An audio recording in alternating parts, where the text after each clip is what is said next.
1000万 MLB 翻訳侍戦士チャンネルへようこそ。ロサンゼルスドジャースがミルウォーキーブルワーズを7対2で下しました。ドジャースの打線が4本塁打を放つ活躍を見せる一方、先発投手ギャビン・ストーンも好投しましたね。試合後のインタビューではムーキーベッツが復帰後の心境を語っています。またドジャースの投手陣の現状と今後の展望について専門家たちが議論を交わしているようです。それでは今回はこちらを詳しく解説している番組をご紹介いたします。ご感想などありましたらコメント欄までお願いします。この動画が面白いと思っていただけましたら高評価、チャンネル登録をお願いします。ぜひ最後までご覧ください。BA, thank you. The Los Angeles Dodgers beat up on the Milwaukee Brewers again, 7-2 the final. Live in studio, it's Greg with the guys, Jake Peavy, Jimmy Rollins, Hall of Famer Pedro Martinez. Pre-game show, we're talking about questions with the rotation and the bullpen for the Los Angeles Dodgers. And Jimmy, you're like, you know what? I think the lineup's so good, they could mash their way to the World Series. They hit 4 home runs in this game on cue, Dodger Blue. It's just one of those things. They know who they are. They know their team. And I think they've recognized they're their team that needs to hit. And when you take that expectation that we have to score a certain amount of runs, it takes the pressure off if you fall behind early, which didn't happen tonight. Will Smith came up early and bopped them, and then Shohei doing what he does. So we're not surprised to see these guys go out there and swing the bat. It's just the presence of having the stars back in the lineup, like Mookie Betts, who joins us now live. Mookie, good to see you. It's Greg Amsinger with Jimmy Rollins, Pedro Martinez, and Jake Peavy. We're getting you all locked in, zoomed in on that best smile in baseball. Hey, you're back. It looks like your timing's all the way back.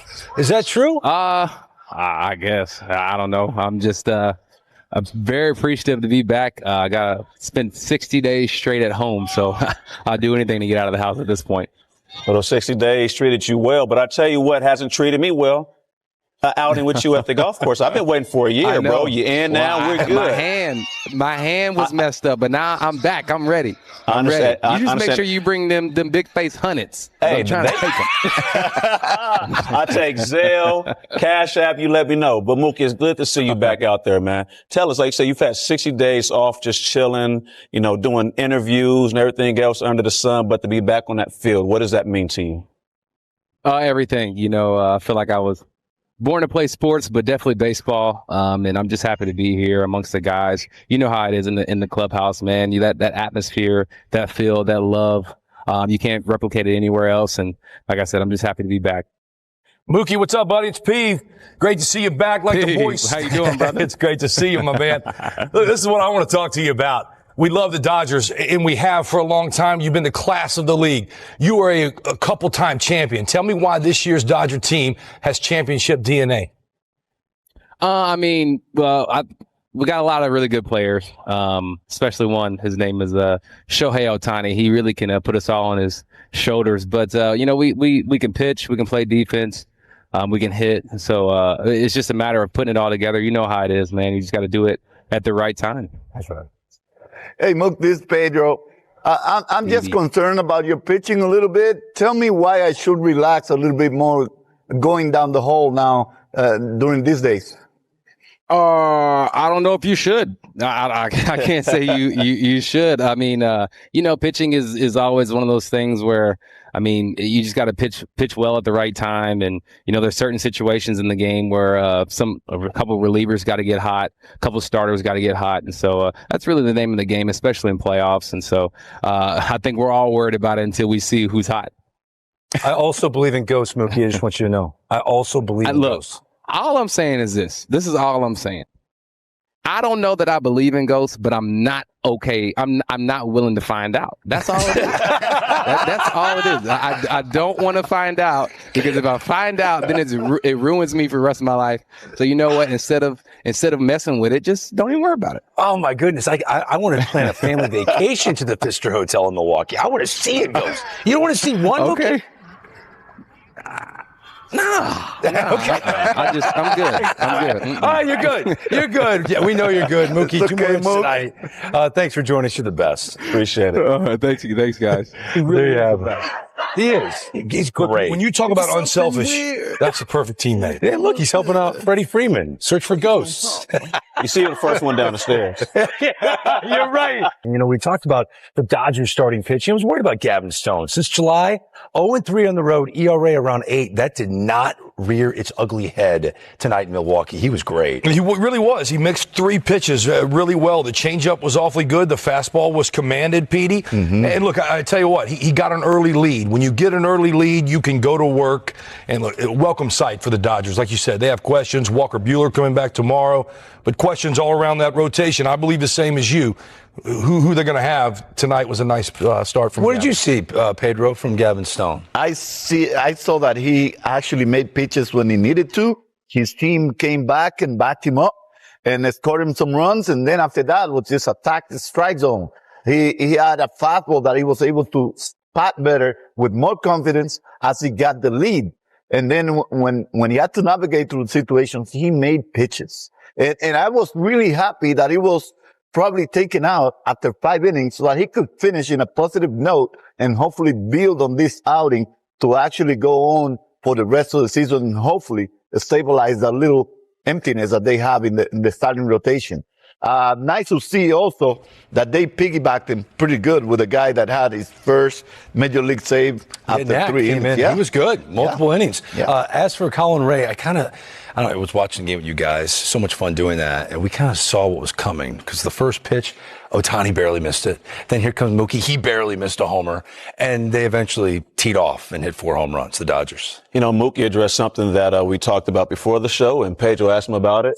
You know, maybe we're not relying on our pitching, and that's something that I said, and I believe that when you have a team that knows they have to score runs, they find a way to get it done. The run total is, they're not afraid of that, what's on the other side. We haven't done our job until we've scored 5 runs. So until we score 5 runs, who cares what the score is? And when you go out there with that mentality, it relaxes you as an offense. You get down early, who cares? We haven't even shown up yet. So yes, their pitching, you know, Stone was great tonight. They were all over Rhea. Said the first pitch of the game, Shohei just missed. They were just missing balls early, but later as the game went on, they weren't missing. They were able to put up some runs tonight. And this is the type of offense the Dodgers were expected to have all season long. They were hoping to get some pitchers to come along with it so we can sit up here and say they're a complete team. They're not.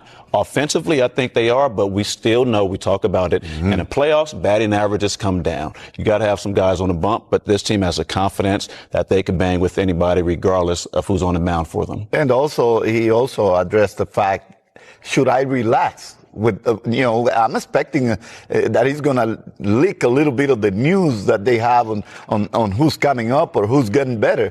But no, he says, I don't know that you should relax when it comes to talking about pitching in the future. But it was nice to see that they pieced those 2 guys together to be able to rest that bullpen and get back on track. Yeah, they needed a blow. The bullpen needed a blow. Well, Walker Buehler comes back tomorrow. What are the expectations, the realistic expectations of a guy like that? Because if they're going to go deep, you would assume Walker Buehler is going to get a start in postseason. I think you hope for the best, expect the worst. I mean, look at Garrett Cole and anybody who comes back. When do you see a starting pitcher? We watched with Snell, all these guys, they weren't even hurt. When do they come back and they're normally what we expected of them? Right. And especially somebody you can ride. So I don't know. I think you hope for the best, expect the worst. I will tell you this. If I'm the Dodgers, I'm hoping that Walker Buehler's starting a playoff game for me. I truly hope that, and I think they need that to win. So we'll see. Like, I like his experience. I like Walker Buehler. I need to say this about Colin Rea, too. You've learned a lot about guys when they don't have it. For him to clock 6 innings tonight, we talked about the Brewers or Dodgers bullpen. That Brewers team's beat up trying to hold on to first place. That 6 innings that he gave them tonight helped save some of their bullpen, too.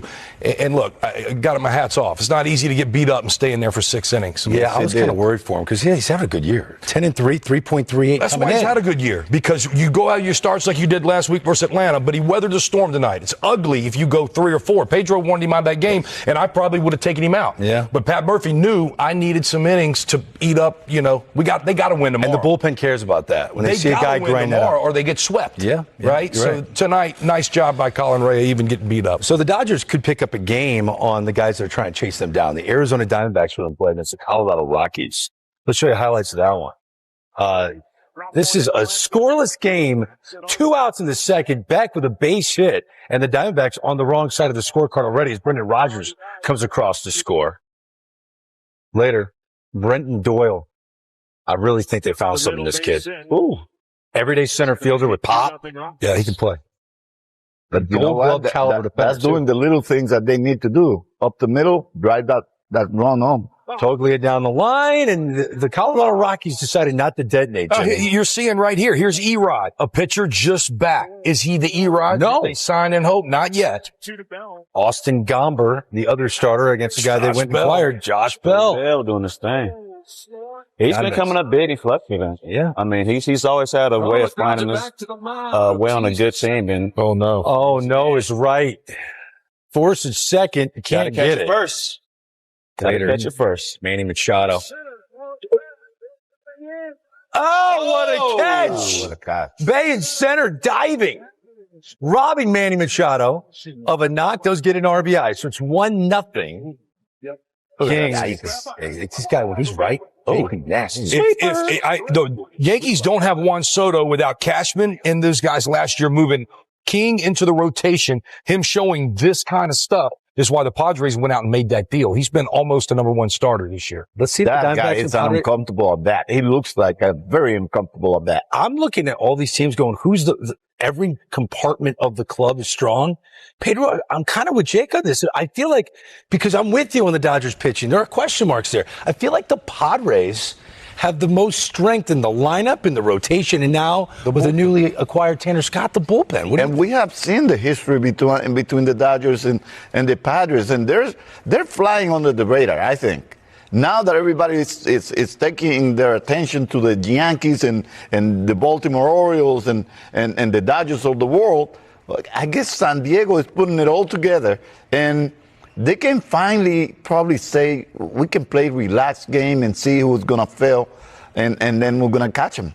And I wouldn't be surprised if they find themselves really giving the Dodgers a battle. But why are they flying under the radar? They got off to a slow start. The Dodgers signed Shohei, they signed Yamamoto. You're not getting any press. They made all the noise. You're not getting any press in SoCal when you got the Dodgers making moves like that. On top of that, they are the Dodgers, but they're sneakily making moves. We're talking about what they did at the trade deadline, how they're playing now. They're confident. It's almost like the bad part is done. We came out with high expectations, started off slow. Who cares? Let's get into the playoffs. Let's become a wild card team and get there, because they did it a few years ago where they knocked off the big boys from the North. So they know they can play with them. They've played with them all year long. They started out early beating the Dodgers.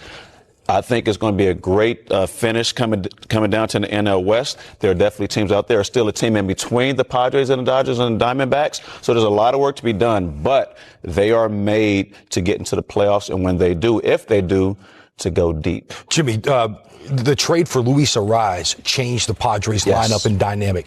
He was making more contact, and he just turned everybody's eyes to, oh, you know what? We can have a two-strike approach, and we can really manufacture some runs and throw some hits out there. That changed the offense, and I'll tell you, after 2022, these guys sent the Dodgers packing, and they felt like they slayed the Dragon up north. The Padres team and organization is not scared of the Dodgers. Well, they also have the Rookie of the Year. So far, it looks to me like that kid could be the Rookie of the Year. And you know what? Quietly, their bullpen is way better than we think, than really anybody knows. And they're getting healthier in the starting rotation. They're getting Musgrove back. They're getting better. If they continue to play consistent baseball like they have, and they throw those guys out of the bullpen healthy out there, they can be in business against any other team. And believe me, you don't want to face the Padres with a loaded team like they have in the postseason after being like wiped out away from the game in the first 2 months of the And they're missing the right fielder, Fernando Tatis Jr. 今回の動画はいかがでしたか？ぜひご意見ご感想をコメント欄までお願いいたします。このチャンネルでは日本人メジャーリーガーの最新情報など海外の番組の翻訳をお届けしています。面白いと思っていただけましたら、よかったら高評価とチャンネル登録をお願いします。どんな情報をお届けしたら喜んでいただけるか、ぜひお聞かせください。それではまた次回の動画でお会いいたしましょう。